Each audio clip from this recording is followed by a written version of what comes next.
Sa liblib na baryo ng Luntian, may isang batang nagngangalang Amararo, isang 12 taong gulang na ipinanganak na bulag. Sa kabila ng kanyang kalagayan, kilala siya ng mga taga-baryo bilang mabait, masipag, at hindi umiiyak kahit nahuhulog o nadadapa. Laging tanga ng kanyang maliit na tungkod na gawa sa kawayan, at paborito niyang tahakin ang daan papunta sa ilog upang pakinggan ang agos ng tubig. Sa tainga ni Amaro umiikot ang mundo. Ang lagaslas ng ilog ang kanyang tanawin, ang kaluskos ng dahon ang kanyang gabay. Ang tibok ng puso ng ina ang kanyang paboritong himig. At kahit minsan ay napapahaplos siya sa mukha ng kanyang ina upang maramdaman ang anyo nito, hindi niya kailanman nasilayan ang mukha ng babaeng labis niyang iniibig. Lumaki siyang malakas ang loob kahit madalas siyang tuksuhin ng ibang bata. "Hindi mo naman kami makita, Amaro," sigaw ng ilan. Pinagtatawanan nila ang paraan ng paglakad niya, ang maingat niyang pag-abot sa lupa, at ang madalas niyang pagkakamali sa direksyon. Ngunit napansin ito ng kanyang ina, si Lyra, isang manghihilom sa baryo. Isang gabi, habang sila'y kumakain ng nilagang gabi, tinanong ni Amaro ang ina, "Nay, ano po ba ang itsura ng araw?" Napahinto si Lyra. Hindi niya alam kung paano sasagutin ang isang tanong na hindi dapat mawala sa sinuman, kaya't mahinahon niyang hinawakan ang kamay ng anak.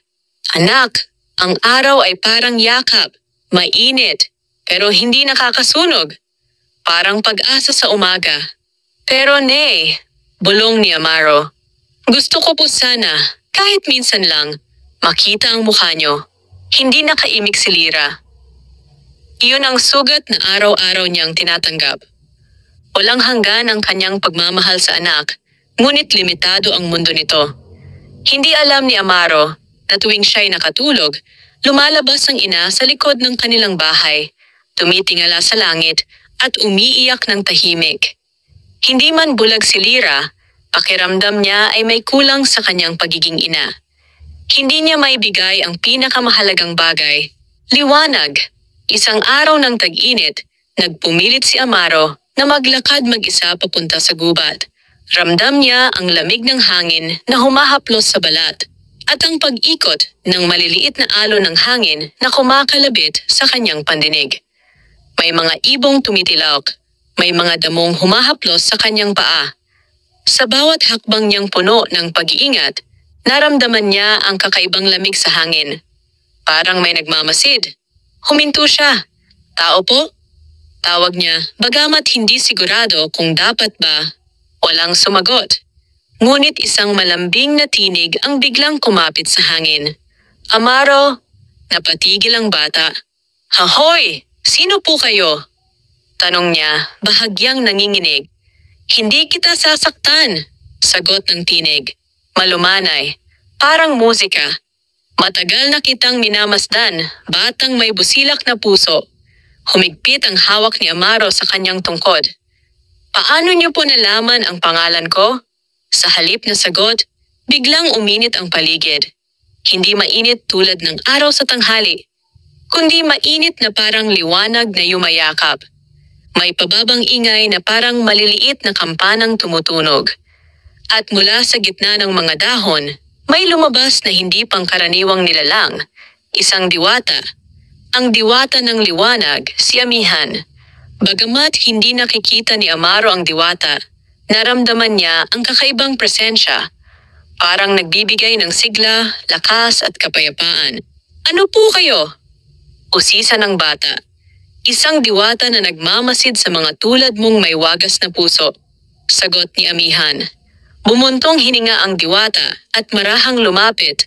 "Marami kang tanong, Amaro," sabi niya. "Ngunit dapat malaman mo, hindi kahinaan ang pagkabulag." Napayuko ang bata. "Pero diwata, hindi ko po nakikita ang mundo. Hindi ko po nakikita ang nanay ko. Hindi ko po nakikita kung ano ang mabuti at masama," sumagot ang diwata ng may lambing. "Nakikita mo ang mabuti dahil nararamdaman mo at nakikita mo ang masama dahil naririnig mo. Hindi lahat ng liwanag ay galing sa mata. Ngunit yumuko si Amaro, halos pabulong ang tinig. Pero gusto ko pong makita, kahit minsan lang, kahit isang saglit lang. May lungkot sa mukha ng diwata na hindi namamalayan ng bata. Maraming iginuhit ang tadhana, Amaro. Ang ibang landas ay hindi basta pwedeng baguhin. Ngunit, huminto ang diwata. Ngunit may kakaiba sa puso mo, may bagay na matagal ko nang hindi nakikita sa mortal. Napalunok si Amaro. Diwata, maaari niyo po ba akong tulungan? Tumahimik ang kagubatan. Pati ang hangin ay tila nakinig. Pagkatapos ng ilang sandali, wika ni Amihan, kung handa ka sa kapalit, kung handa ka sa paglalakbay, kung handa kang harapin ang katotohanan na mas matinding sakit kaysa sa pagkabulag, lumapit ang diwata at hinawakan ang kanyang balikat. Bubuksan ko ang iyong mga mata. Nanlaki ang bibig ni Amaro. Talaga po? Diwata, papayag ako kahit ano po. Ngunit hindi ngumiti si Amihan. Sa halip, tumingin ito sa kawalan. Ang liwanag ay hindi basta ibinibigay, ito'y sinusubo. May kailangan kang pagdaanan. May kailangan kang patunayan. At may katotohanan kang dapat harapin.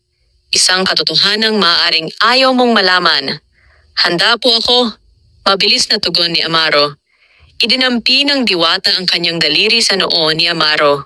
Naramdaman ng bata ang pagpitik ng init. Isang ilaw na hindi niya nakikita ngunit nararamdaman.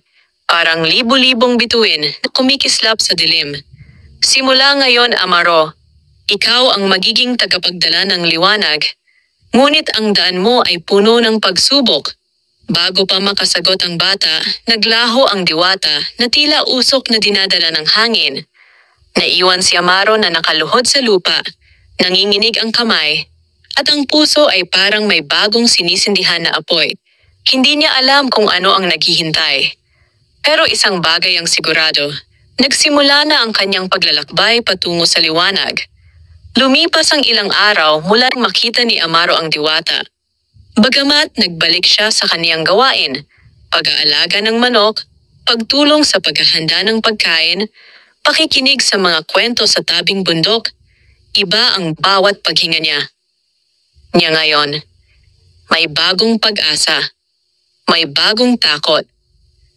At higit sa lahat, may tinig na palaging bumabalik sa kanyang isipan. Ang pangakong pagbibigay liwanag, isang madaling araw, nagising si Amaro na may kakaibang pakiramdam sa kanyang mga daliri. Parang bahagya silang nakakakita. Nagulat siya. Hindi kailanman naramdaman yun noon. Kinuyom niya ang mga kamao at sinubukang maramdaman ang paligid. Ang magaspang na hawak ng tungkod, ang malamig na sahig ng kubo, at ang dila ng manok na dating bumabarkad sa kanilang maliit na bakuran. Hinawakan niya ang kamiseta ng ina at dahan-dahang umakyat ang luha sa kanyang mga mata. Hindi dahil sa sakit, kundi sa takot at pananabik. Nay! Nay! Sigaw niya. Dumating si Lira agad, may bitbit na palayo. Nang hawakan ng ina ang mukha ng anak, naramdaman niya ang kakaibang init. Amaro? Ano yan? Tanong niya, nanginginig ang tinig. May naramdaman po ako, sagot ng bata. Parang may ilaw, pero hindi ko pa rin nakikita ng malinaw.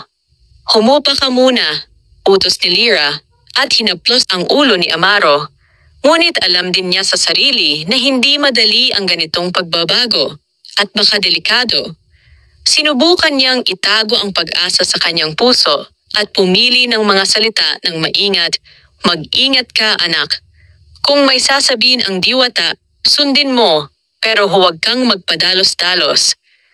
Naglakad si Amaro palabas ng kubo, sinusubok ang bagong init na nagmumula sa loob ng kanyang mga mata. Huminga siya ng malalim at tumingin patungo sa kalye. Sa kabila ng daan ay mga tao na abala sa sariling gawain.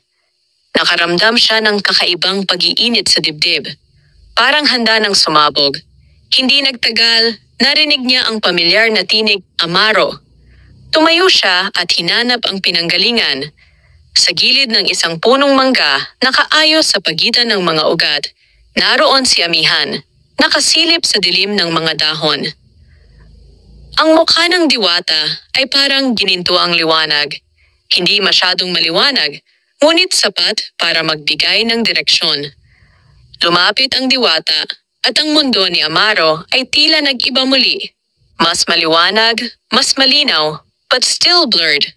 Parang malabo pa ring larawan. Handa ka na ba sa unang pagsubok? Tanong ni Amihan. Walang pag-aalinlangan sa tinig niya, mga salitang may bigat. Handa po, sagot ni Amaro ng may tapang. Tumango ang diwata. Ang liwanag ay dumadaloy sa puso. Ngunit may liwanag din sa mundo na nililigaw ang mga mata. Kung hindi ka mag-iingat, magigipit ka sa kagandahan na nagtatago ng panganib. Ang unang pagsubok mo ay hindi laban sa mga halimaw o sa mga mangkukulam. Laban ito sa tukso ng madaling daan. Tumayo si Amaro ng buong determination. Sabihin niyo na po kung ano iyon. Inilabas ni Amihan ang isang maliit na salamin, parang kwintas na gawa sa kristal at sinulid ng pilak. Ito ang salamin ng hiwaga. Sa loob nito, makikita mo ang mga larawan ng mga posibilidad. Kung ano ang maaaring mangyari kung pipiliin mo ang madali at kung ano kung pipiliin mo ang hirap. Makikita mo rin ang isang piraso ng iyong hinaharap. Isa lang. Ngunit dapat mong piliin kung alin ang tatahakin mo mula sa dalawang larawan. Piliin mong tama at magpapatuloy ka. Mali at mawawala ang pagkakataon. Kinuha ni Amaro ang salamin at tinitig. Sa loob nito ay mga alon ng liwanag na gumagalaw, mga anyo ng mga tao, ng mga pagkakataon, ng pag-ibig, ng kayamanan. Ang unang larawan ay nagpapakita ng isang buhay na puno ng ginhawa, bahay na malaki, maraming pagkain, at mga titulong magagalang. Sa larawan, siya ay nakangiti. May kapangyarihan at kilala sa bayan. Ang pangalawang larawan ay hindi gaanong maliwanag. Makikita siya roon na dumarayo sa gubat, kasama ang mga taong nangangailangan. Maliit na tahanan, pagod ngunit payapa, at ang mga mata niya ay nagliliwanag ng tunay na kaligayahan. Napatingin si Amaro sa mga larawan at nanginig. Iyan po ba ang dalawa kong pipiliin? Sinasalamin lamang ng salamin ang landas ng puso mo, paliwanag ni Amihan. Hindi ka pipilihan ng material na bagay, kundi kung ano ang hahanapin mo sa buhay. Ang panlabas na liwanag o ang liwanag na nanggagaling sa paglilingkod. Hindi ito naging madali si Amaro na lumaki sa kahirapan at nakasaksi sa hirap ng mga kasama. Nauuso ang pag-asam na maiangat ang sarili at ang nanay. Ngunit sa kabilang dako, ang mga araw na ginugol niya sa ilog at kagubatan, ang mga ngiti ng mga matatanda, ang pag-asang nagmumula sa pagtulong, lahat ay sumisigaw din sa kanya. Sa sandaling iyon, parang narinig niya ang malamang lagos ng ilog at ang tawa ng isang matandang-tandang na kanyang tinulungan nung isang gabi. Naalala niya ang mga hapong itinuro sa kanya ng ina kung paano maghilamos ng sugat ng mga kapitbahay. Naalala niya ang inosenteng tanong ng isang batang babae na nasaktan ang paa at humingi ng tulong, at ang paraan kung paano niya iyon hinawakan, hindi man pansinin ng iba. Huminga ng malalim si Amaro at piniling tumitig muli sa salamin. Sa loob nito, naglaho ang larawan ng marangyang buhay, at ang larawan ng payak ngunit makabuluhang landas ay lumutang ng mas maliwanag. Huminga siyang tila nagbibigkis ng desisyon. Pipiliin ko ang paglingkod, wika niya nang may tahimik na paninindigan. Mas nanaisin kong makatulong kahit gutom, kaysa magkaroon ng karangyaan, ngunit malimot sa mga taong nangangailangan. Ngumiti ang diwata ng malambing, ngunit seryoso pa rin. Tama ang puso mo, ngunit alalahanin, ang daan ng paglilingkod ay hindi laging madaling magdala ng liwanag sa iyong mga mata. Minsan, kailangan mong isakripisyo ang iyong sariling mga kagustuhan para sa kapakanan ng iba. Habang nagsasalita si Amihan, dumating ang isang malakas na hangin at sumalubong sa kanilang dalawa. Mula sa malayo, may mga yabag, mga taong dumaraan sa daan. Nakita nila ang isang matandang mang-awit na nakaupo sa gilid ng kalsada, nanginginig at may sugat sa binti. Humingi ng limos ngunit tila wala nang malasakit ang mga dumadaan. Agad na lumapit si Amaro sa matanda at inabot ang kanyang kamay. Nawawala ang anyo ng salamin ng sandali at ang diwata ay nagbago ng tindig. Parang nagpapatunay. "Tumulong ka!" bulong ni Amihan. Hindi nag-atubiling inalis ni Amaro ang kanyang payak na panangga. Ang kanyang lumang damit na nagamit upang makatulong sa pag-ali sa sugat ng matanda. At hinugasan niya ito. Nang makita ng mga tao ang ginawa niya, may ilan sa kanila ang napatingin. May ilan ang nang-abala, ngunit wala sa kanila ang lumapit para tumulong. Maya-maya, lumabas mula sa bahay ng matanda ang kanyang anak na dalaga, si Maya, na may malungkot ngunit mapagkawang-gawang mga mata. Nakita niya ang kabaitan ni Amaro at dumilat ang puso niya. Inalay niya ang ilang pagkain at nagpasalamat sa bata. "Hindi kami makakalimot sa ginawa niyo," wika ni Maya. Ang boses ay may pag-asa. Napangiti si Amaro at sa unang pagkakataon, napuno ng kakaibang init ang kanyang dibdib. Hindi dahil sa sariling kapakanan, kundi dahil sa tunay na pag-asa na naibalik niya sa iba. Nakita ni Amihan ang liwanag na sumiklab sa loob niya. Sumulyap ito kay Amaro at nagbigay ng isang maliit na pahintulot. "Tama ang iyong pinili, pero maghanda ka. Paparating pa ang mas mabigat na pagsubok." Ang tunay na liwanag ay sinusukat ng tibay ng puso sa gitna ng kadiliman. Habang naglalakad pauwi si Amaro, kasama ang kanyang bagong kaibigang si Maya na nagdala ng pagkain para sa kanila.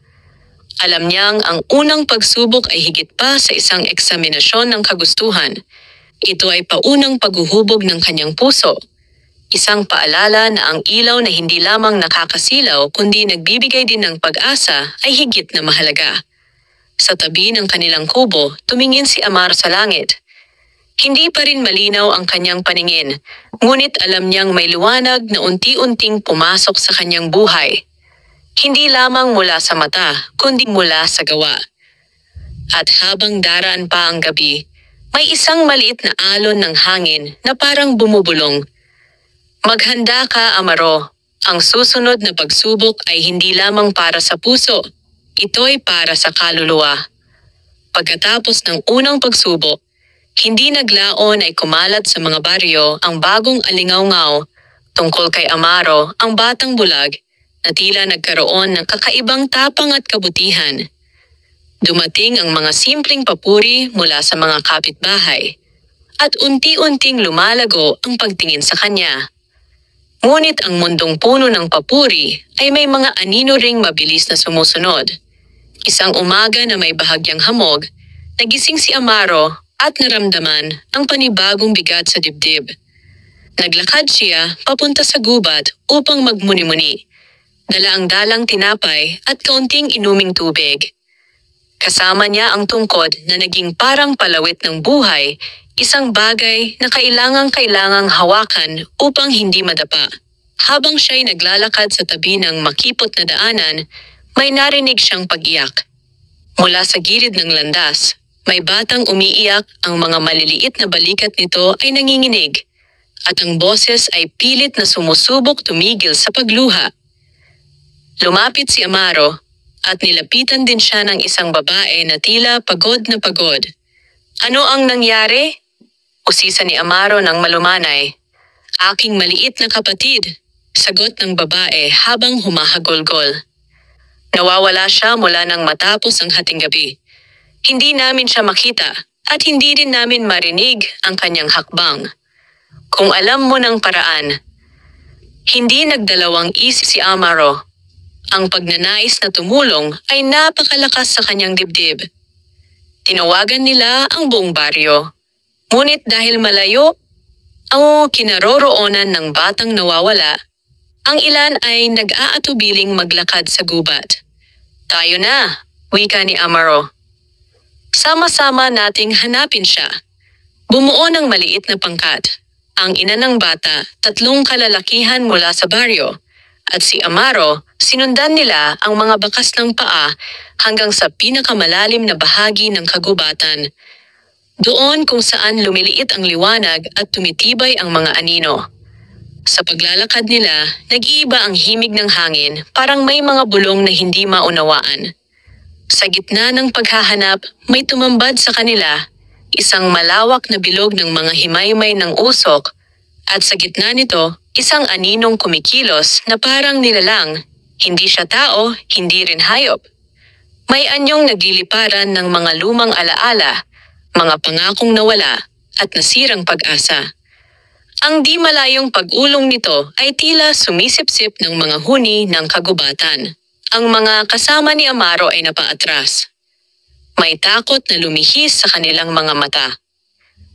Ngunit si Amaro, kahit hindi nakikita ng malinaw, ay tumindig ng matatag.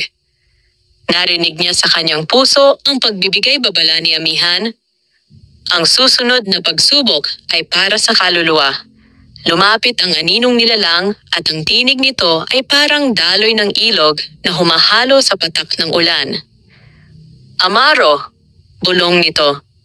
Diparan mo ang sandali at makikita mo ang tunay na liwanag. Buksan ko sa iyo ang pintuan, isang tanawin ng lahat na iyong ibig makita. Ngunit may kapalit isang piraso ng iyong kaluluwa, isang alaala na hindi na muling babalik. Tumutok ang hangin. Naramdaman ni Amaro ang malamig sa kanyang batok. Sa isip niya, lumutang ang mukha ng ina ang mga gabi nilang magkasama. Ang unas na araro ng kanilang maliit na kubo, ang haplos ng kamay ni Lyra sa kanyang ulo. Hindi kailanman naputol sa kanya ang larawan ng pagmamahal ni inay. Anong alaala ang hihingin mo? Tanong ni Amaro mahinahon.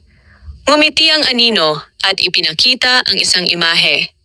Isang panlabas na liwanag, mundo ng maringal at mata na marahang nakakakita ng lahat. Ngunit sa isang gilid ng larawan, may lumilitaw na maliit na silweta ng isang bata ang kanyang sarili na unti-unting humuhupa dahil wala nang alaala na nagpapainit sa kanya. Narito ang alok, bati ng anino. Ibibigay ko sa iyo ang paningin. Makikita mo ang mukha ng iyong ina. Makikita mo ang buong mundo, ngunit sa pagwawakas, mawawala ang isang mahalagang alaala, ang unang halakhak ng iyong madre, ang unang salita ng iyong ina, o ang malumanay na haplos na naging ilaw sa gitna ng dilim. Sa sandaling iyon, ang puso mo ay magiging buo, ngunit may hungkag na bahagi. Tumigil si Amaro at pinakinggan ang sariling pagtibok ng puso. Dito niya naramdaman ang pinag-iibayo ng pagkatao, ang paningin o ang alaala. Ano ang mas mahalaga? Ang kakayahang makita ang anyo ng mundo? O ang pagpapanatili ng isang alaala na nagbigay saysay sa kanyang pagkatao? Habang siya'y nag-iisip, may narinig siyang maliliit na huni mga kuliglig, isang lumang ibon, at ang mahina ngunit matatag na halakhak ng isang bata mula sa malayo. Hindi iyon nagmula sa anumang larawan ng anino. Iyon ay nagmumula sa buhay mismo. Hindi nagtagal, biglang lumapit sa kanya ang nawawalang bata basang-basa at may putik sa paa na tila pinangyariang makita siya at tumakbo ng buo ang loob. Kuya! Sigaw ng bata habang yakap ang isang malaking dahon. Nakita ko po ang ilaw sa malayo. Napasilip si Amaro at sa isang sandali, ang anino ay nagbago ng mukha na galit. Hindi ito ang dapat mangyari. Bulong nito at ang paligid ay ngumiti sa takot. Ngunit mabilis na kumilos ang isip ni Amaro. Ang kaluluwa ay hindi sinasalamin ng kakayahang makita, kundi ng kaya mong piliin sa oras ng panganib. Ang sinseridad ng puso, hinawakan niya ang maliit na kamay ng bata at maraan siyang dinala palabas ng bilog ng anino. Sabay ugat sa pag-ibig na dumaloy mula sa kanyang puso patungo sa hangin. Sa malalim na loob niya, nagningning ang liwanag na biglang sumiklab hindi mula sa kanyang mga mata, kundi mula sa isang di nakikitang sinag sa loob ng dibdib. Ang anino ay napatigil, nasaktan ng liwanag ng kabutihan. Unti-unti itong naglalaho na parang usok sa umaga. Nang tuluyang mawawala ang anino, napatingin si Amaro sa bata at sa kanyang mga kasama. Mas mahalaga ang alaala, mahinang sabi niya. Hindi ko ipagpapalit ang aking mga alaala para sa isang sandaling liwanag. Habang naglalakad pa uwi, hindi na niya ganap na nakita ang natutunaw na anino. Ngunit naramdaman niya ang pagbabago sa loob. Ang kaluluwa niya ay naging mas matatag. Lumingon siya sa langit at pakiramdam na may humaplos sa kanyang balikat, isang pahiwatig ng pag-aproba mula kay Amihan. Sa gabi, habang kansang ilaw ng buwan ay umiilaw sa bubong ng kanilang kubo, dumating si Amihan Hindi. Tulad ng unang dating nag-alok ng mga pagsubok, ngayon ay may ngiti sa mukha ang diwata. Hindi mo pinili ang madaling daan, wika nito. Pinili mo ang alaala na nagbibigay saysay sa'yo. Iyan ang tanda ng isang malakas na kaluluwa. Huminga ng malalim si Amaro. Hindi pa rin malinaw ang kanyang paningin, ngunit sa bagong liwanag ng kanyang puso, nakita niya ang isang maliit na piraso ng mundo na malinaw. Ang hugis ng kamalig, ang pagyakap ng kanyang ina, at ang tunog ng pag-asa sa mga boses ng kapwa, at may sasapit pang higit pa. Dagdag ni Amihan, hindi lamang madali o mahirap ang susunod. Ito'y ang paghahanap ng katotohanan. Isang katotohanang maaaring magdulot ng pagkabigo o magdala ng kalayaan. At sa ilalim ng tahimik na gabi, natutong yakapin ni Amaro ang katotohanang hindi lahat ng bagay sa mundo ay kailangang makikita para maging totoo at ang tunay na liwanag ay mula sa mga desisyong nagmumula sa puso.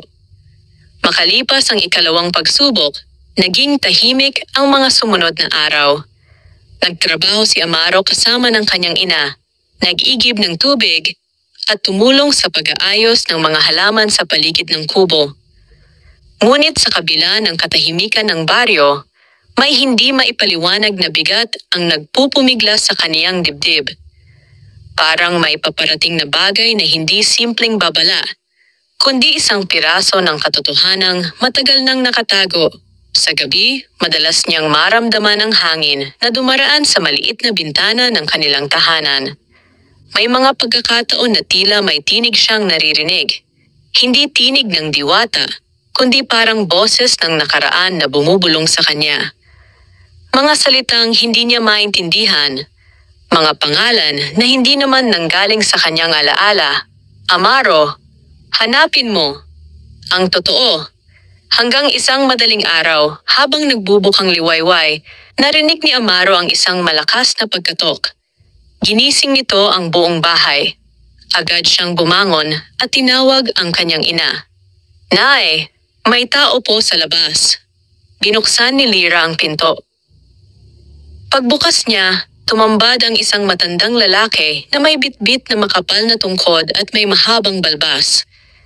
Nakabalabal ito at may mukhang matagal nang naglalakbay. Humihingal siya at tila may hinahanap. Ako si matandang Cardo, sabi nito. Paos ang tinig. Kailangan ko ang batang nagngangalang Amaro. Nang marinig iyon, lumapit si Amaro. Ako po iyon. Tumitig ang matanda sa kanya.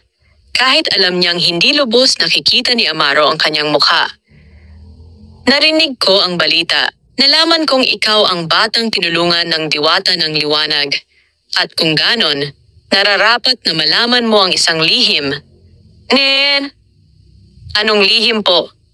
Tanong ni Amaro, kinakabahan. Humugot ng malalim na hininga ang matanda at umupo. Hindi ka isinilang na bulag. Parang umangat ang buong mundo. Napahawak si Amaro sa dingding at ang ina niyang si Lyra ay natigilan. Halos malaglag ang mangkok na hawak. Ano po? Halos hindi makapagsalita ang bata. Lumapit si Cardo at dahan-dahang hinawakan ang balikat ni Amaro. Noong sanggol ka pa, may nangyaring trahedya at hindi mo iyon natandaan. Pero panahon na para malaman mo. Umupo silang tatlo sa loob ng kubo. Si Lyra ay nanginginig. Halatang may alam sa sasabihin ng matanda. Ngunit matagal niya itong tinago sa anak. Si Lyra, wika ni Cardo habang tumitingin sa ina ni Amaro, ay hindi karaniwang manghihilom. Siya ay dating tagapangalaga ng Bantay Liwanag, isang gawain para sa mga taong pinagpala ng kakayahang makita ang nakatagong kinabukasan. Nagulat si Amaro. Nay, totoo po ba iyon? Napaluha si Lyra. Ipapatawad mo sana ako, anak. Marami akong itinago para protektahan ka. Nagpatuloy si Cardo. Noong ipinanganak si Amaro, may kakaibang liwanag na lumabas mula sa kanyang mga mata. Liwanag na hindi nagmumula sa mundong ito. Iyon ang dahilan kung bakit binantayan siya ng ilang nilalang, kasama na ang mga nilalang na hindi dapat makalapit sa tao. Anong nilalang? Tanong ni Amaro. Tulad ng aninong iyong hinarap, sagot ni Cardo. Hayop sila ng dilim na sumusubok sumipsip ng mga kaluluwang may likas na liwanag. At ikaw, bata, ikaw ay natural na may taglay na bagay na hinahanap nila.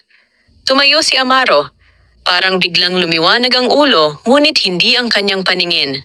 Kung ganon, bakit ako naging bulag? Humigop ng hangin ang matanda. Iyon ang kapalit upang mabuhay ka. Dito na tumulo ang luha ni Lyra ng tuloy-tuloy. May gabing halos kunin ka ng dilim, paliwanag ni Lyra. Kung hindi ko isinakripisyo ang iyong paningin, kinuha ka na sana nila. Parang tinamaan si Amaro ng palaso sa puso, na nawala ang paningin ko dahil iniligtas ninyo po ako. Tumango ang ina, luhaan. Kailangan kong ilayo ang liwanag sa mata mo para hindi ka hanapin ng mga anino.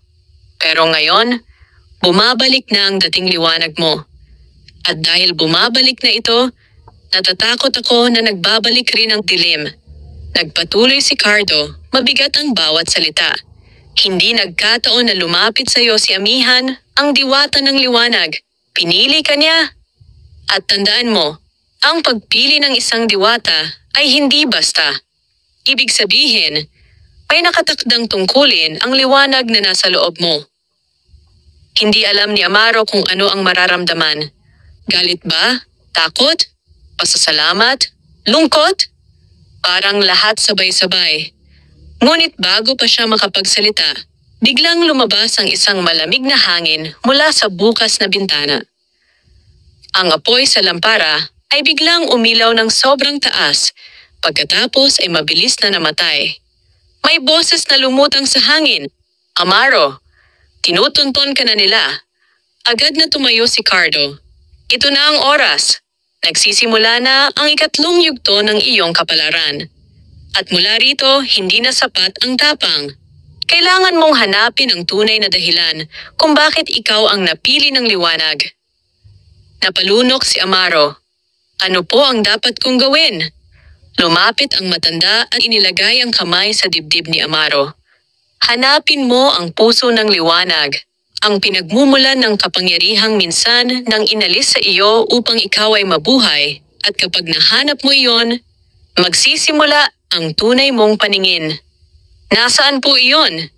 Tanong ni Amaro, halos pabulong. Ngumiti ang matanda, hindi ng ngiti ng saya, kundi ng pag-aalala. Sa lugar kung saan nagsisimula ang dilim, at saan po iyon? Huminga ng malalim si Cardo. Sa gubat ng gabinete, kung saan ipinanganak ang unang anino at kung saan muntik ka nang mawala. Noong gabi na yon, nanginginig ang dibdib ni Amaro. Hindi dahil sa takot, kundi dahil ngayon niya alam. Hindi basta pagsubok ang kanyang pinagdaraanan. Isa itong paghahanap ng kanyang tunay na pagkakakilanlan.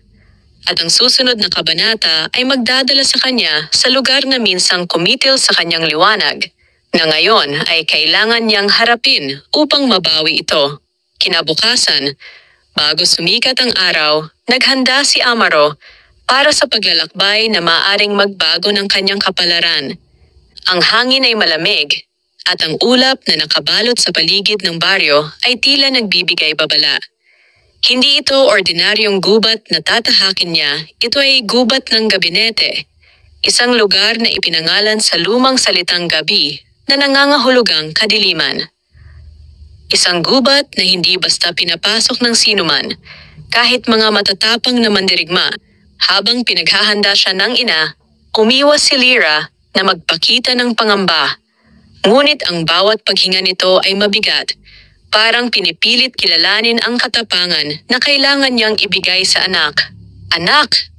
Mahina niyang sabi habang inaayos ang balabal ni Amaro. Kung maaari lang, ako na ang pupunta sa gubat. Ako na ang haharap sa lahat. Ngunit nginitian siya ni Amaro. Hindi po ninyo kailangang gawin iyon, Nay. Ang liwanag na ito, para sa akin daw talaga, at lalo na ngayon, gusto kong malaman kung sino talaga ako. Niyakap siya ng ina, hindi para pigilan, kundi para palakasin ang loob. Sa mismong labasan ng baryo, naghihintay si matandang Cardo at ang dalagang si Maya. Hawak ang isang basket ng pagkain at gamot. Ako na ang sasama, sabi ni Maya, hindi nag-aalinlangan. Nagulat si Amaro. Maya, delikado iyon. Hindi mo alam kung gaano kakahalaga sa amin, sagot niya. At hindi ako hahayang maglakad ka ng mag-isa sa gubat na iyon. Mula sa likod nila, isang liwanag ang unti-unting lumitaw. Si Amiha ng Diwata ay muling nagpakita. Sa pagkakataong ito, ang pakpak niya ay may mga bitak at ang mukha ay may bahid ng pagod. Amaro, wika niya, hindi ko dapat ipaalam sa'yo. Pero habang lumalakas ka, mas lumalakas din ang mga sumusubok sa'yo. Ang gubat ng gabinete ay hindi simpleng lugar. Ito ay pintuan. Isang pintuan kung saan nagtatagpo ang mundo ng tao at ng anino. Lumapit siya kay Amaro at idinampi ang kamay niya sa balikat ng bata. Ngunit hindi kita pipigilan. Wala ni isang diwata ang maaring humadlang kung ang liwanag mismo ang nagtutulak sa'yo. Bago sila umalis, hinawakan ni Amiha ang palad ni Amaro. Isang malamig na pakiramdam na may kasamang bahagyang init ang dumaloy sa kanyang kamay. Ito ang tanda ng gabay, paliwanag ng diwata. Kapag ang kadiliman ay naging sobrang kapal, ang palad mo ang magsisilbing ilaw. Nabuo ang lakas ng loob ni Amaro. At nagsimula na silang tatlo siya, si Maya, at si matandang Cardo papunta sa gubat. Pagsapit nila sa bungad ng gubat ng gabinete, napansin nilang parang humihinga ang lupa. Ang mga puno ay magkakayakap, baluktot, at tila may matang nakasilip. Minsan ay may mga aninong gumagalaw, kahit walang sino mang dapat gumalaw. Mag-ingat kayo, babala ni Cardo. Ang gubat na ito ay hindi sumusunod sa batas ng tao. Minsan, ang naririnig mo ay hindi totoo. Minsan, ang nakikita mo ay hindi para makita. Humigpit ang hawak ni Maya sa braso ni Amaro. Kapag may nakita ka, sabihin mo agad. Wika niya. Kumunot ang noo ni Amaar. Hindi ko man po makita ng malinaw, pero susubukan ko. Sa bawat hakbang sa gubat, lumalamig ang hangin. Ang mga dahon ay parang mga tenga ng nilalang na nakikinig. At ang lupa ay lumalambot, parang lumang basahan na nilakad ng libo-libong paa. Sa gitna ng katahimikan ay may biglang kumaluskos. Shirk! May sumusunod sa atin, bulong ni Maya. Hindi lang isa, sagot ni Cardo, 3. Huminto sila tahimik. Hindi gumagalaw. At mula sa likod ng mga puno, lumabas ang 3 anino, hindi kasing laki ng unang anino na nakaharap ni Amaro, ngunit mas malinaw ang hugis. Parang mga taong nabuo gamit ang usok. Wala silang mukha, ngunit may mga kamay na mahahaba at matutulis. Napalunok si Amaro. Huwag kayong gagalaw, sabi ni Cardo. Hindi sila aatake kung hindi tayo nauuna. Ngunit biglang lumingon ang isa sa mga ito kay Amaro. At sa sandaling iyon, may naramdaman siyang matinding paghila sa dibdib. Parang tinatangka siyang hilahin ng anino patungo sa kanilang mundo. Napatigil siya, nawala ng balanse at halos matumba. Amaro! Sigaw ni Maya. Hinawakan siya ng dalaga, sabay palo sa anino gamit ang hawak niyang sanga. Ngunit sa halip na masaktan, naglaho ang anino ng ilang segundo bago muling mabuo. Hindi sila nasasaktan, bulalas ni Maya. Tao ang ilaw, sabi ni Cardo. Tumitig kay Amaro. Hindi sandata. Huminga ng malalim si Amaro tahimik. Sinundan ang tibok ng puso at dahan-dahang inilapat ang kamay niya sa dibdib na parang may pilit na lumalabas na init. At nang itaas niya ang kamay, sumindi ang isang maliit na bilog ng ilaw sa kanyang palad. Maliit lamang, mahina, parang sindi ng kandila, ngunit sapat. Nang ipaharap niya ito sa anino, umatras ang mga nilalang. Nanginginig, natatakot. Hanggang sa isa-isa silang naglaho na parang usok na hinipa ng hangin. Ha! Napaupo si Amaro sa pagod. Hawak mo ang liwanag, sabi ni Cardo, na may ngiting may halong pag-aalala. Pero tandaan mo, habang lumalakas ito, mas lalo ka ring hinahanap. Nagpatuloy sila sa paglalakad. Habang lumalalim sila sa gubat, lalo itong nag-iiba, parang humahabol ang mga puno, parang sinusundan sila ng lupa. Wah! At ang hangin ay lumiligaw sa kanilang mga pakiramdam. Hanggang sa makarating sila sa isang clearing na hindi karaniwan, isang bilog. Sa gitna ay may bato, at sa ibabaw ng bato, may ukit ng dalawang mata sarado. Amaro, sabi ni Cardo. Ito ang pintuan ng nakaraang liwanag. Lumapit si Amaro. Hinihimas ang ukit. Nararamdaman ko, parang kilala ko ito, bulong niya. At nang idikit niya ang palad niyang may liwanag, umangat ang lupa. Umikot ang hangin. Pumukas ang mga ukit na mata sa bato. At mula sa loob nito ay lumabas ang isang napakalakas na pulso ng liwanag na tumama kay Amaro. Napaatras siya. Sumigaw si Maya. Napayuko si Cardo. At si Amaro. Biglang nakakita ng malinaw, hindi ng mundo, kundi ng isang alaala. At doon niya nasaksihan ang gabi ng kanyang kabataan. Ang gabing muntik siyang kunin ng mga anino. Ang gabing isinakripisyo ng ina ang kanyang paningin. Ang gabing unang nagliyab ang kanyang mga mata. At sa gitna ng alaala, isang tinig ang umalingaw-ngaw. Amaro, bago ka magkaliwanag, kailangan mong harapin ang tunay na nagnais sa iyong liwanag. At doon niya nakita, isang nilalang na mas malaki, mas madilim, at mas makapangyarihan sa lahat ng aninong nakaharap niya.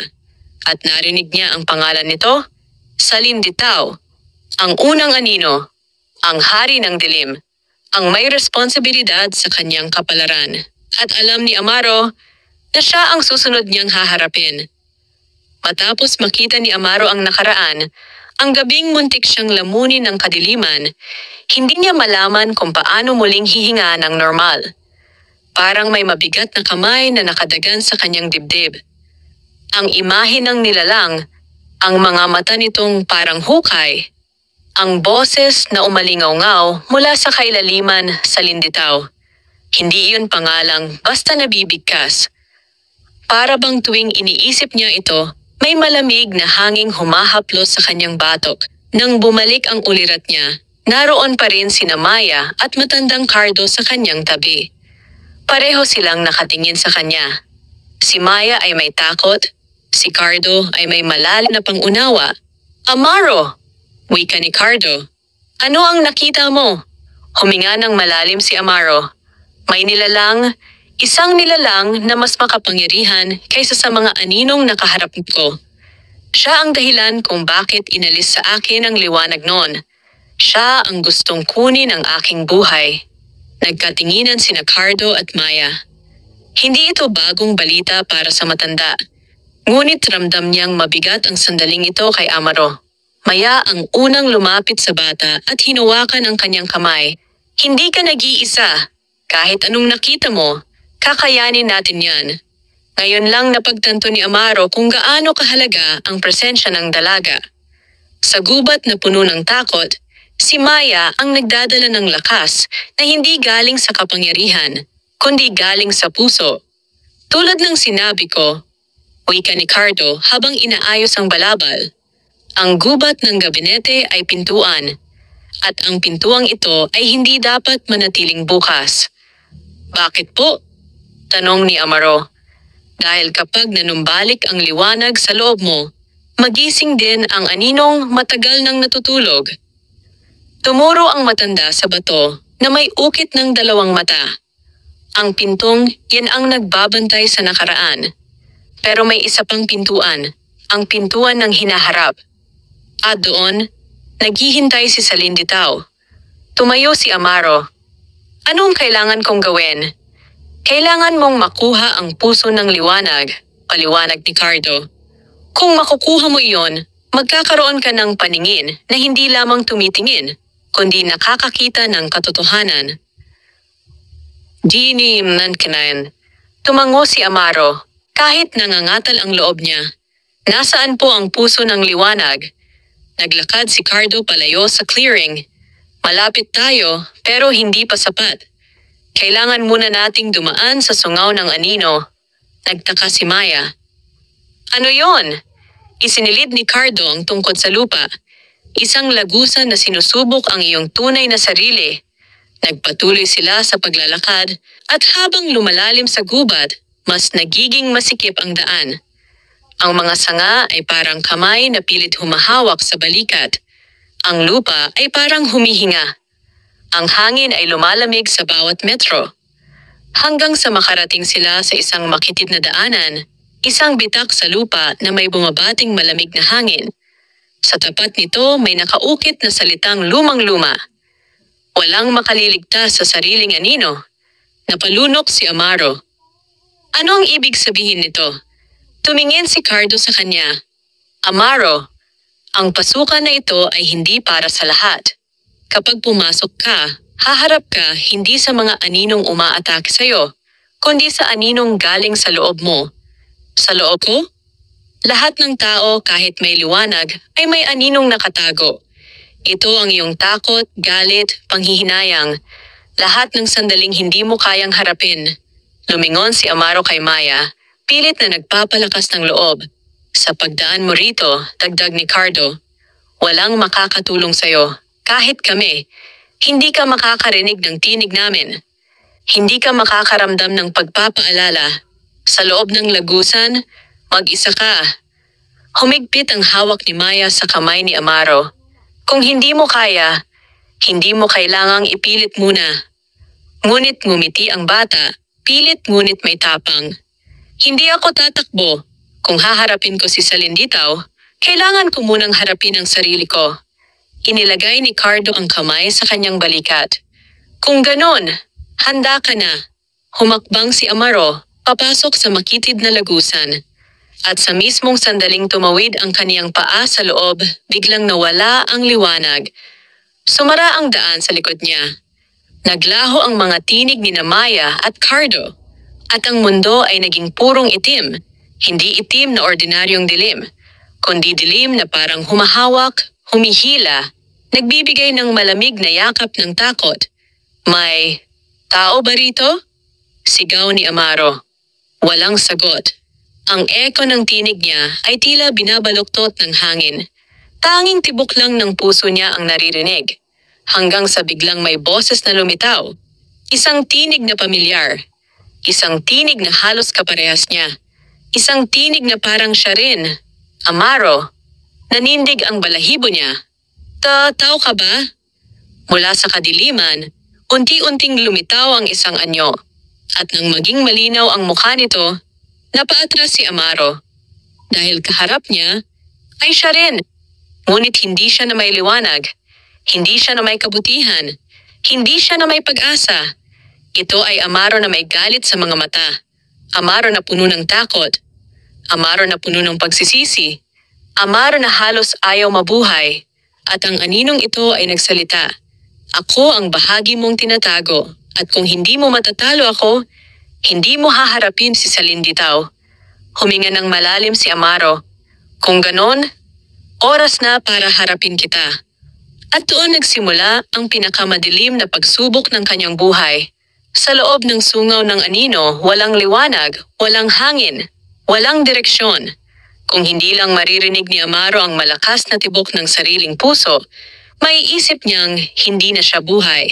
At sa gitna ng kadiliman, naroon pa rin ang aninong kaharap niya ang Amaro na walang liwanag. Pareho sila ng taas, ng kilos, ng tinig, pero ang pagkakaiba ay malinaw. Ang anino ay may mata na parang dalawang hukay, at sa loob nito ay umiikot ang galit, takot at pagdududa. Hindi ka makakalabas dito, sabi ng anino. Hindi mo kayang talunin ang sarili mong kahinaan. Tumuwid si Amaro. Kahit nanginginig, pilit niyang pinatatatag ang loob. Kung ikaw ang kahinaan ko, wala akong balak umiwas. Tumawa ang anino. Isang halakhak na punit-punit at parang basag na salamin. Ako ang bahaging sinusubukan mong itago, sabi nito. Ako ang nagtatanong kung bakit ka ipinanganak na may liwanag. Ako ang galit na naramdaman mo nang pagtawanan ka ng ibang bata. Ako ang inggit na naramdaman mo nung makita mong masaya ang ibang may paningin. Ako ang takot na baka, kahit makakita ka man, wala ka namang halaga. Parang sumaksak ang mga salita sa dibdib ni Amaro. Hindi niya maikakaila, lahat ng sinabi nito ay totoo. Ang liwanag mo, patuloy ng anino, ay hindi galing sa tapang. Galing iyon sa takot. Kasi gusto mong patunayan sa lahat na hindi ka mahina.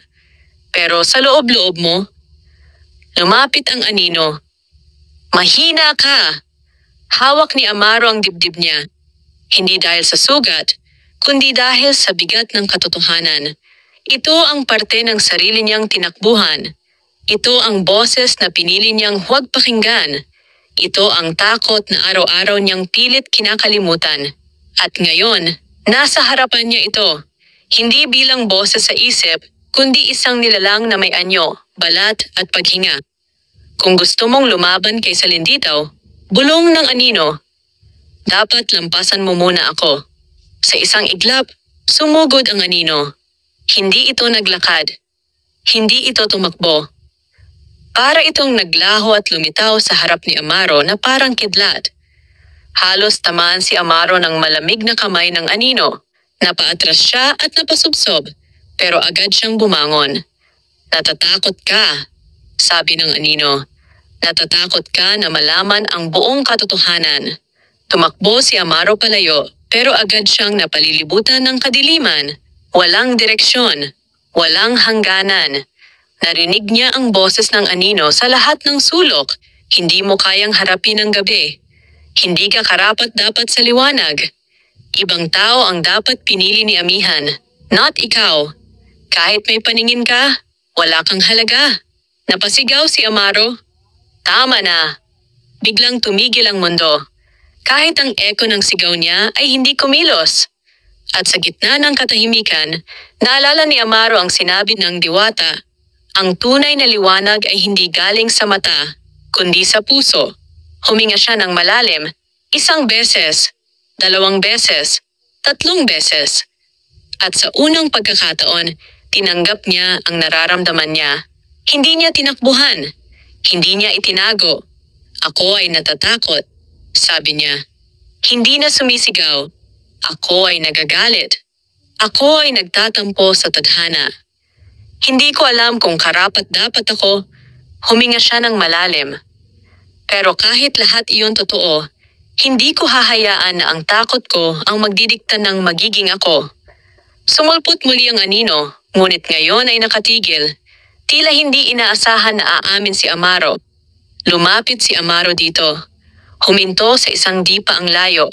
At sa halip na umatras, itinapat niya ang kamay sa dibdib ng anino. Hindi kita kaaway. Bulong. Niya, ikaw ay parte ko. Pero hindi ikaw ang magko-control sa akin. Nang marinig iyon ng anino, bigla itong nanginig. Hindi mo, ako, maaaring, naputol ang boses nito. Unti-unti itong nagkabasag-basag na parang salamin na binato. Ang pira-pirasong anyo ay umangat sa hangin na parang abo at dumikit sa dibdib ni Amaro. At sa sandaling iyon, sumindi ang liwanag sa kanyang loob. Hindi liwanag na lumalabas sa mata. Hindi liwanag na nailawan ang paligid. Kundi liwanag na nagmumula sa puso, mainit, Maliwanag, buong buo. Nabuksan ang lagusan. Lumabas ang isang pintuan ng purong liwanag. At narinig niya ang tinig ni Amihan. Amaro, napagtagumpayan mo ang anino ng iyong sarili. Ngayon, handa ka nang makita ang daan. Lumabas si Amaro mula sa lagusan. Nandoon sina Maya at Cardo. Parehong nakatingin sa kanya na parang ibang tao ang lumabas. Amaro, pabulong ni Maya. Nag-iiba ang aura mo. Tumingala si Cardo. Hampas ng mga diwata, lumalakas ang iyong panloob na liwanag. At habang tumatayo si Amaro, napansin niyang nakikita niya ang mga hugis ng puno. Hindi malinaw, hindi perpekto, pero higit kaysa sa dati. Maya, bulong niya, halos hindi makapaniwala. Nakikita ko ang mga anino ng puno. Napaiyak si Maya sa tuwa. Unti-unti ka nang nakakakita. Ngumiti si Amaro. Hindi pa tapos ang pagsubok, pero hindi na ako natatakot. Sabi ni Cardo, tumalikod papunta sa mas malalim na gubat. Kung ganon, panahon na! Ang puso ng liwanag ay naghihintay sa atin. At sa mismong sandaling iyon, narinig nila ang sigaw ng isang nilalang sa kalayuan. Isang mababa, malalim, nakakatindig balahibong dagundong. Amaro! Napatingin silang lahat at alam na nila. Si Salinditaw ang tumawag at papalapit na siya. Mabigat ang hangin sa gubat ng gabinete. Para bang bawat dahon ay nakikinig, bawat puno ay nagbabantay, at bawat anino ay nag-aabang. Ngunit ang pinakamabigat sa lahat ay ang tinig na umalingaw-ngaw mula sa kailaliman. Amaro! Hindi iyon basta tawag. Hindi pangalan na binibigkas. Ito ay pag-angkin, isang paalala na may nilalang na naghihintay, at hindi iyon tao, diwata o hayop, kundi ang mismong hari ng dilim, si Salinditaw. Napalunok si Maya, mahigpit ang hawak kay Amaro. Hindi! Hindi iyon normal na sigaw! Bulong niya. Hindi nga, sagot ni Cardo. Iyon ang pagpapakita ng hari ng anino. Alam niyang nagtagumpay ka sa sungaw, kaya kumikilos na siya. Huminga ng malalim si Amaro. Nanginig siya, oo. Pero hindi na siya ganoong natatakot tulad ng dati. Kung papalapit na siya, sabi niya, kailangan nating mahanap agad ang puso ng liwanag. Hindi ko siya kayang harapin nang wala iyon. Tumango si Cardo at itinuro ang dulo ng kagubatan. Isang direksyong may kakaibang sinag na hindi nakikita ng iba. Pero ramdam ng mga pinagkalooban ng diwata. Doon natin matatagpuan, wika ng matanda, pero bantay. Ang daanang ito ay may tanang oras lamang. Kapag sumara ang lagusan, ang gubat ay mag-iiba at maliligaw tayo. Nagsimula silang maglakad. Habang tumatagal, unti-unting nag-iiba ang itsura ng kagubatan. Ang mga puno ay nagiging pilipit na haligi. Ang mga ugat ay tila mga galamay na gumagapang. At ang kulay ng paligid ay hindi na berde, kundi asul. Parang nagliliyab na malamig na apoy. Amaro! Tawag ni Maya. Nakikita mo ba ang mga hugis sa paligid? Tumango ang bata. Hindi malinaw, pero mas maliwanag ngayon. Parang lumalawak ang paningin ko. Yan ang epekto ng pagharap mo sa sarili, sabi ni Cardo. Kapag ang anino ay napagtatagumpayan, ang liwanag ng loob ay nagpapalawak ng panlabas na mata. Hindi nagtagal, narating nila ang isang lugar na kakaiba. Isang malawak na clearing. Tahimik, walang ibon, walang hangin. Sa gitna nito ay isang malaking puno hindi ordinaryo. Ang kahoy ay kulay puti na parang garing. Ang mga sanga ay kumikislap na parang bituin. At sa pinakasentro, sa pinakailalim ng mga ugat, ay may isang pulsong liwanag, isang bilog. Tumitibok, para siyang puso. Yan na ba? Tanong ni Maya habang hinihila ang kamay ni Amaro. Ang puso ng liwanag? Tanong naman ng bata. Ngumiti si Cardo. Oo, iyan ang pinagmumulan ng liwanag ng mortal at diwata. Ang sinumang magtaglay niyan ay magkakaroon ng paningin na parehong nakikita ang daigdig at ang kaluluwa. Napaawang ang bibig ni Amaro. Kung ganon, mababawi ko na ang totoong paningin ko? Hindi lang iyon, sagot ni Cardo. Makikita mo ang katotohanan ng lahat. Kahit ang lihim na itinago ng iyong ina, ng diwata, at ng mismong kapalaran mo. Hindi man lubos maninag ay naramdaman ni Amaro na nanginginig ang kanyang mga kamay. Ito na ang sandaling matagal na niyang hinihintay. Lumapit siya sa puso ng liwanag. Habang papalapit, mas nagiging malinaw ang pulsong iyon. Mas mainit, mas mabigat, mas malakas. Parang may sinasabi sa kanya. Parang tinatawag siya. Amaro, isang tinig na malambing at maliwanag. Kunin mo ako. Ibalik mo ang liwanag sa iyong mga mata. Umangat ang kamay ni Amaro. Dahan-dahan, dahan-dahan. At bago pa niya mahawakan, isang napakalakas na pagyanig ang umuga sa lupa. Nayakap siya ni Maya. Ano yon? Tumingin si Cardo sa paligid. Hindi magandang senyales yan. At mula sa likod ng puno mula sa basag-basag na aninumay, lumabas na isang nilalang. Una, paa. Malalaki, parang ugat ng sinaunang puno. Pangalawa, braso. Mahahaba na parang mga galamay ng kadiliman. Pangatlo, ulo, isang ulo na walang mata, ngunit may bibig na nakanganga at umuungol. Hindi! Bulong ni Cardo. Matalikod na tayo. Ngunit huli na. Tumayo ang nilalang. Nang buong taas ni Tomas, mataas pa sa punong nakapalibot. Ang katawan ay gawa sa puro anino. Ang presensya nito ay nakakapigil hinga.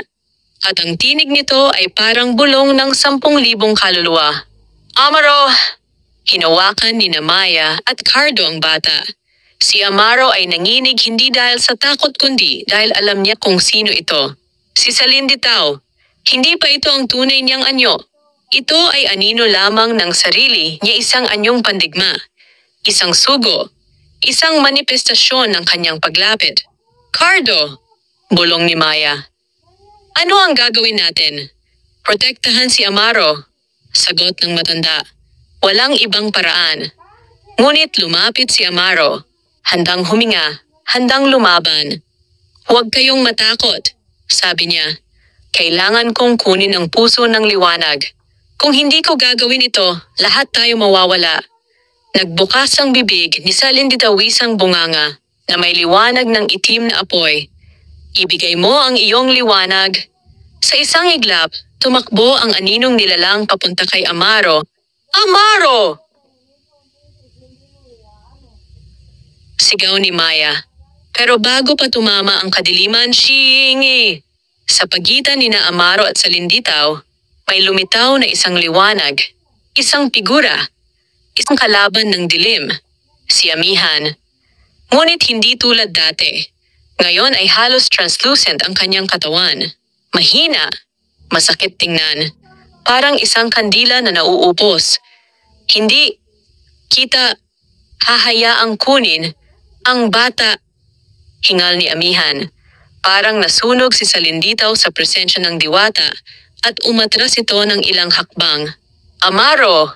Sigaw ni Amihan. Kunin mo ang puso ng liwanag, ngayon! Hindi na nagdalawang isip si Amaro. Tumakbo siya patungo sa sumisinag na bilog. Itinapat ang kanyang dalawang kamay. At nang tuluyan niya itong nahawakan, nagliyab ang mundo. Pumutok ang isang matinding liwanag. Pumutok ang lupa. Sumigaw si Cardo. Napaluhod si Maya. Napasigaw si Amihan. At ang katawan ni Amaro ay lumutang nakabalot sa purong liwanag. Ang kanyang mga mata na dating dilim na puro hiwaga ay sumindi.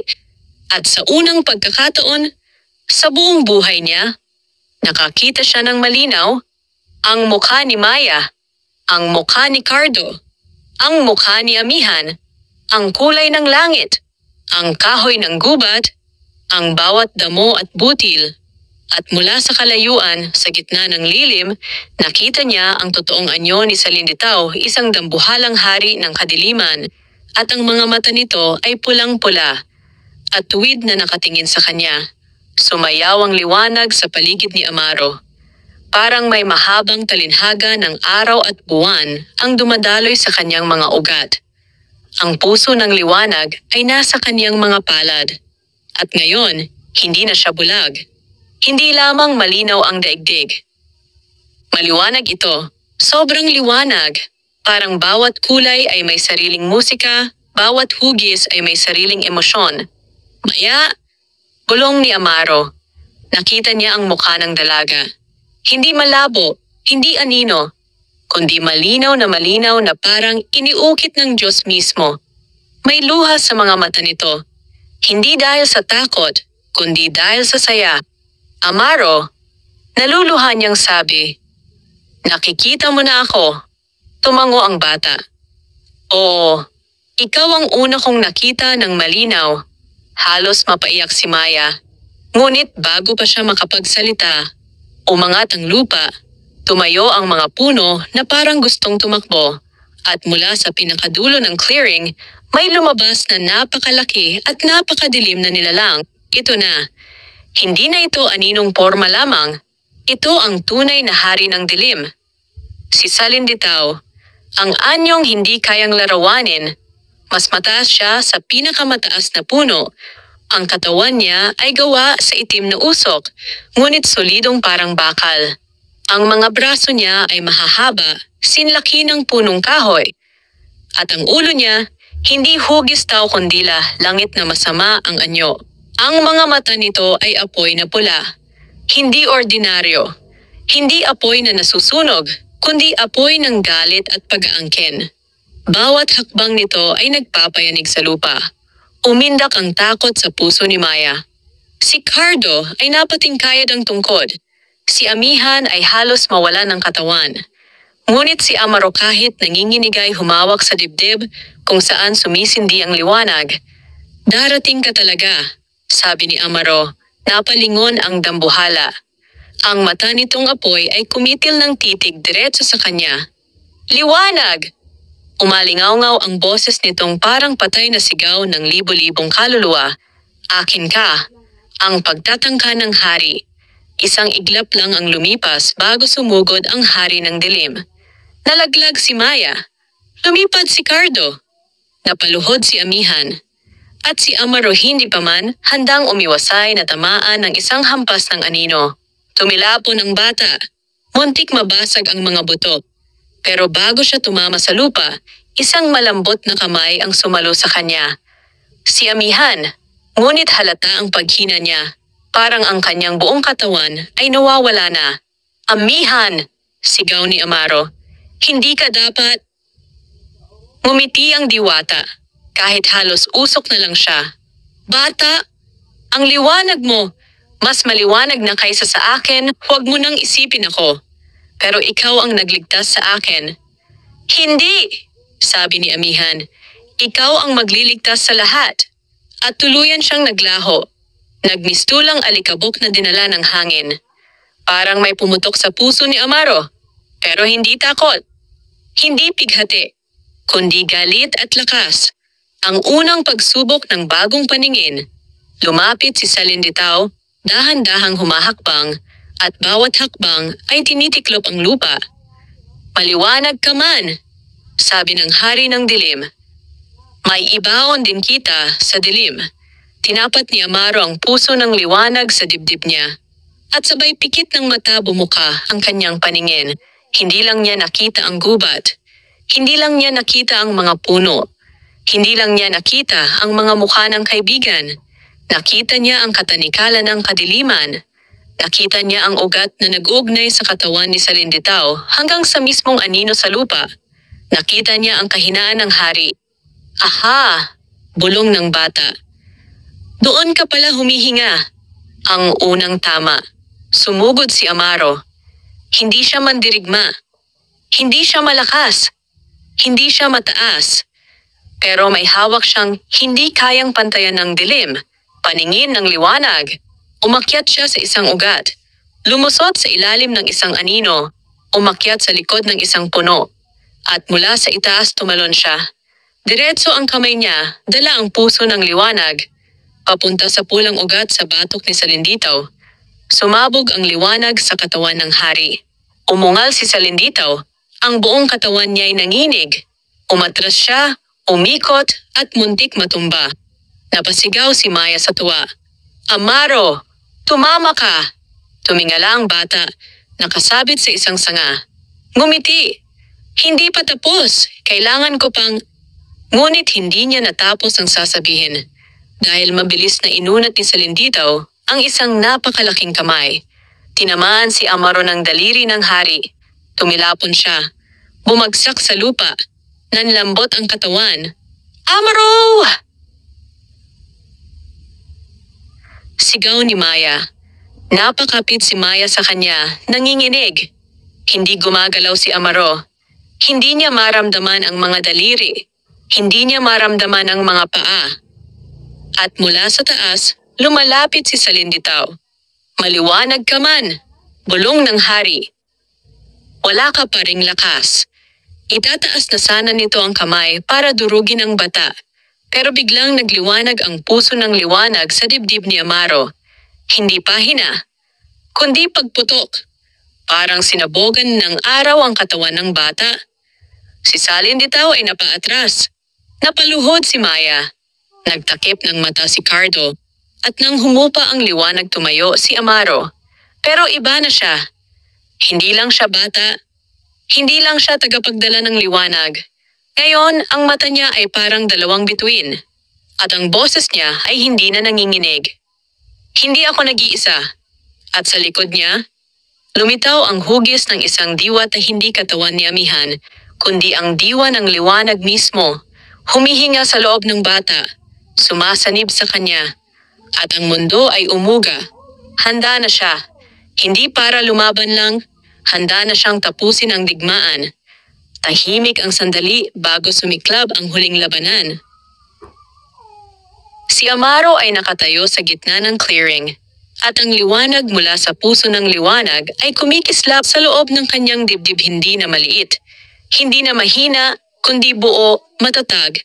At handang sumabog sa isang sandaling tatawagin ito. Sa likod niya nakaluhod si Maya. Hawak ang balikat ni Amaro bilang suporta. Sa kanan niya si matandang Cardo, hirap makahinga pero matatag ang tingin sa bata. At sa harapan nila, ang dambuhalang si Salinditaw, hari ng lahat ng anino. Ang lupa sa ilalim nito ay nangangatal. Ang mga punong kahoy ay yumuyuko.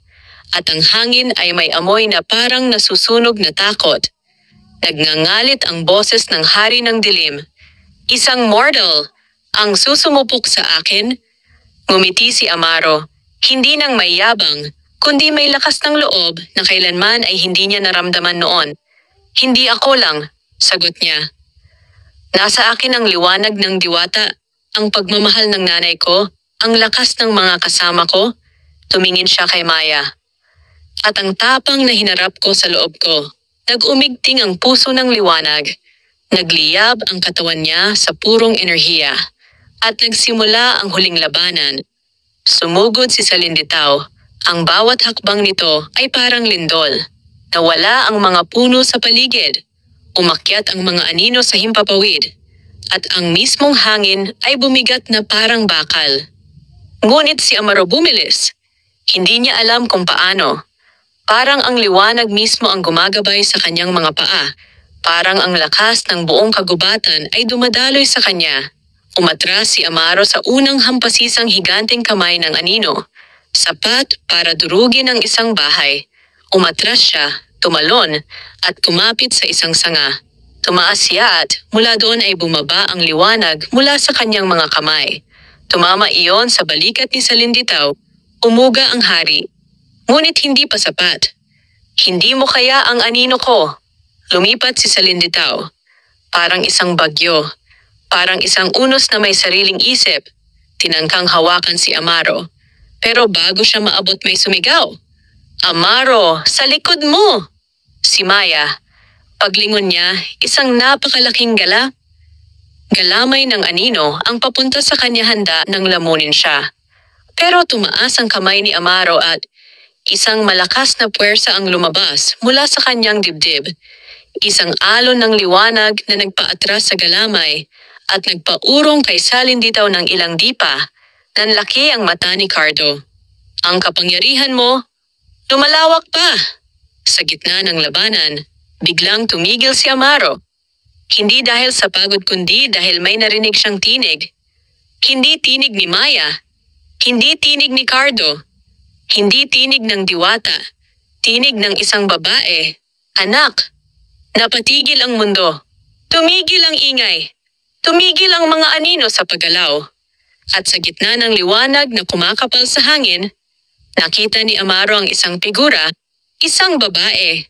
Si Lyra, ang kanyang ina. Hindi ito ilusyon. Hindi ito anino. Hindi rin multo. Ito ay alaala. At ang alaala ay may sariling liwanag. Anak, wika ni Lyra, habang lumalakad sa gitna ng liwanag. Hindi kita pinalaki para magtago sa dilim. Ibinigay ko ang iyong paningin noon para mabuhay ka. Lumapit siya kay Amaro. Hinawakan ang pisngi ng bata. Pero hindi ko ito inalis para madilim ang maging buhay mo. Naluha si Amaro. Nanay, natatakot pa rin po ako. Ngumiti ang ina. Ang tapang anak, hindi kawalan ng takot.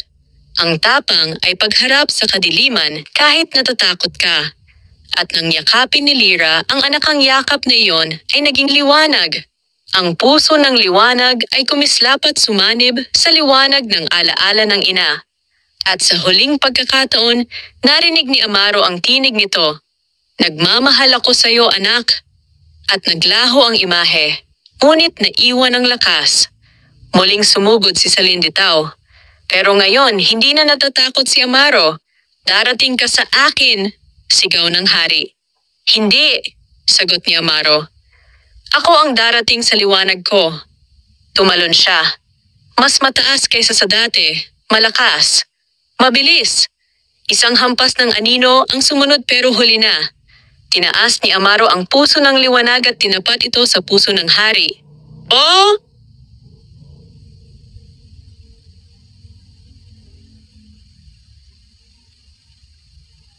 Parang sumabog ang araw mismo. Parang bumukas ang kalangitan. Nalagas ang mga anino. Napaluhod si Salinditaw. At lumabas ang tunay nitong anyo, isang maliit na nilalang na puro takot. Nagulat si Amaro. Ganito ka lang? Tanong niya.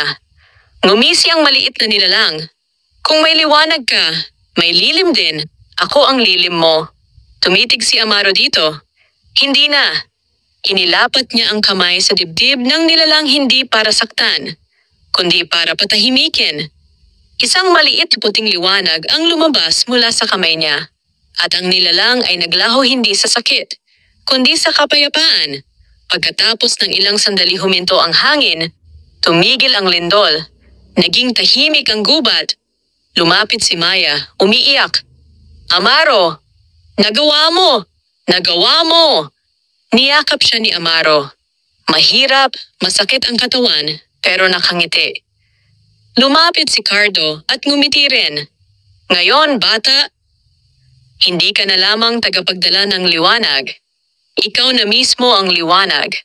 Tumawa si Amaro ng mahina. Hindi po. Ako ay anak lang. Ay kaibigan. Ay tao. Naglakad sila palabas ng gubat.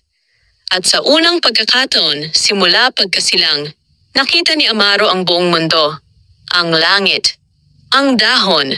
Ang mukha ng kanyang ina sa alaala. Ang ngiti ni Maya. Ang pagod ngunit masayang tinig ni Cardo. Ang araw na dahan-dahang sumisikat. At sa sarili niya, naramdaman niya ang isang bagay. Hindi siya bulag. Hindi siya nag-iisa. At hindi siya takot. Dahil natutunan niya, ang liwanag ay hindi kailanman bagay na ibinibigay lang kundi bagay na hinuhubog, pinoprotektahan, at pinapanday sa puso. At sa huli, ang batang bulag, na tinulungan ng diwata para makakita muli, ay hindi lang basta nakakita, kundi nakita ang tunay na kahulugan ng liwanag wakas.